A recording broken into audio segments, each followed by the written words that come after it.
सभापति महोदय, किसानों की उपज की आप न अधिक कीमत दे सकते हैं न अधिक उपजाने के लिए जो साधन देश में उपलब्ध हैं उनकी तरफ आपका ध्यान जा रहा है। जो कुछ आप कर रहे हैं उससे कोई अच्छा भविष्य नज़र नहीं आ रहा है। मैं यही कहना चाहता हूँ कि आप देखें कि आपके कार्यक्रम में कहाँ त्रुटि है, कहाँ कमी है। आपने कर लगा रखे हैं, आपने जो कर लगाए हैं वे तो लगाए ही हैं। हमारे प्रदेश में तो जमीन पर 25% ज़्यादा कर भी लगा दिया गया है। इतना बोझ अगर किसान पर होगा तो उसकी कमर टूट जाएगी। वह पहले से टूटी जा रही है, लेकिन वे इन करों को देने के लिए भी तैयार हैं। यदि आप उस तरह के साधन उन किसानों के लिए तैयार करें। हमारे उत्तर प्रदेश के कुछ ज़िले हैं, पूर्वी ज़िले हैं, जहां पर बहुत बुरी स्थिति है। हमारे सदन के एक सदस्य ने रो रो कर आपको यह बताया था कि वहां लोगों को 2 रुपये मजदूरी में मिलता है। इतना ही एक दिन की उनकी मजदूरी है। सरकार ने एक आयोग की स्थापना के लिए नियुक्ति की थी ताकि वहाँ पर कुछ विकास के कार्य किए जाएं। वह योजना भी अब खटाई में पड़ गई है। आपका ध्यान इन समस्त चीज़ों की ओर कैसे दिलाया जाए, कैसे आपका ध्यान इन सभी कठिनाइयों की ओर आकर्षित किया जाए, समझ में नहीं आता है। यातायात के साधनों की स्थिति यह है कि ट्रेनों में दूसरे दर्जे में भीड़ भाड़ का कोई ठिकाना नहीं है, उसकी कोई सीमा नहीं है। हर रोज़ ऐसा मालूम पड़ता है कि कोई मेला चल रहा है।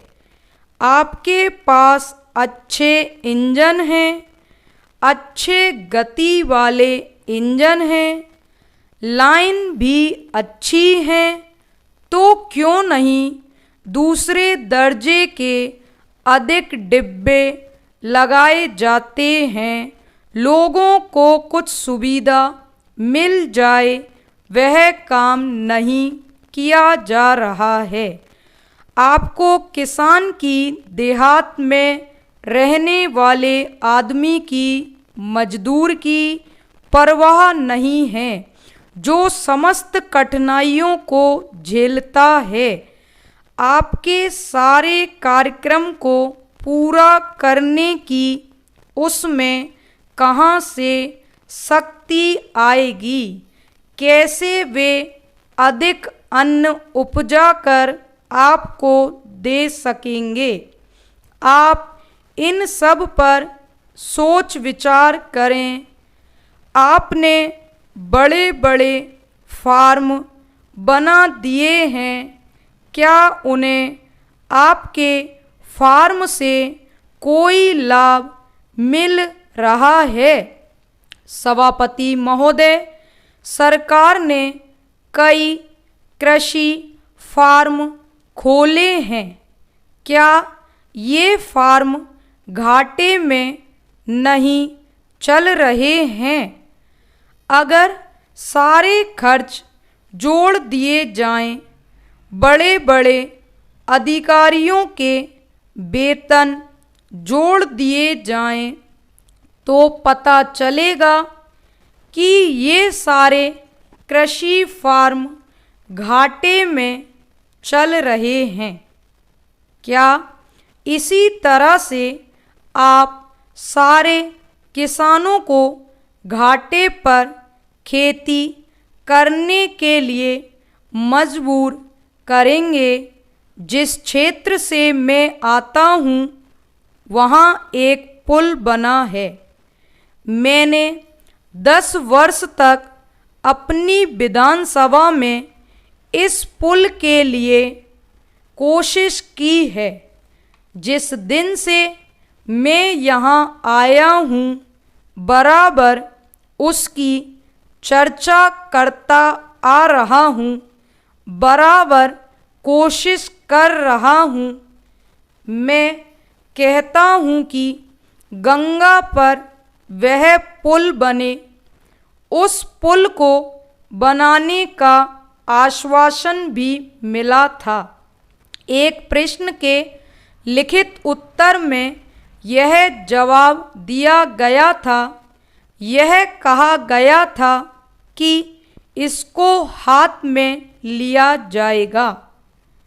अब मालूम हुआ है कि उस योजना को उठाकर ताक पर रख दिया गया है और यह पुल नहीं बनेगा। इन लोगों ने क्या कसूर किया है, मैं आपसे जानना चाहता हूँ।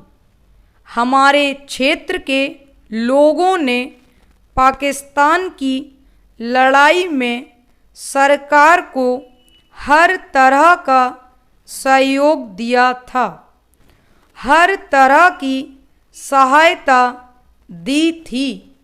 हमारे यहाँ के नौजवान भी मोर्चे पर जाकर डटे।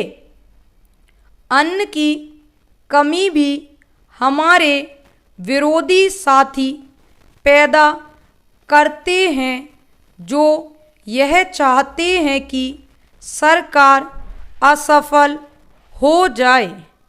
जिस समय पाकिस्तान के साथ हमारा युद्ध चल रहा था तो कहीं कोई बात नहीं थी, अन्न की कमी कहीं नहीं थी। ये लोग जो कहते हैं उसको आप समझें। एक तरफ तो हमारे मित्र की बात है जो देश के बड़े बड़े शहरों में दंगे करवाते हैं, दूसरी तरफ हम हैं जो कि इनकी बातों को नहीं समझ पाते। इनको सभी वे लोग मिल जाते हैं जो बेकार होते हैं या जो दंगे करवाने के लिए उत्सुक हैं।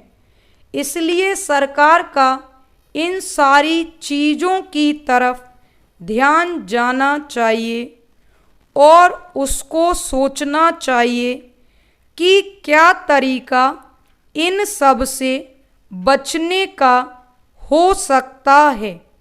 एक ही तरीका हो सकता है कि इस देश में हर आदमी को काम मिले, देहात में लोगों को करने के लिए काम मिले और खादी कमीशन की जो योजना है और जो कि एक अच्छी योजना है वह ठीक तरह से चले। सौभाग्य से मैं आर्य समाज संगठन से संबंध रखता हूँ।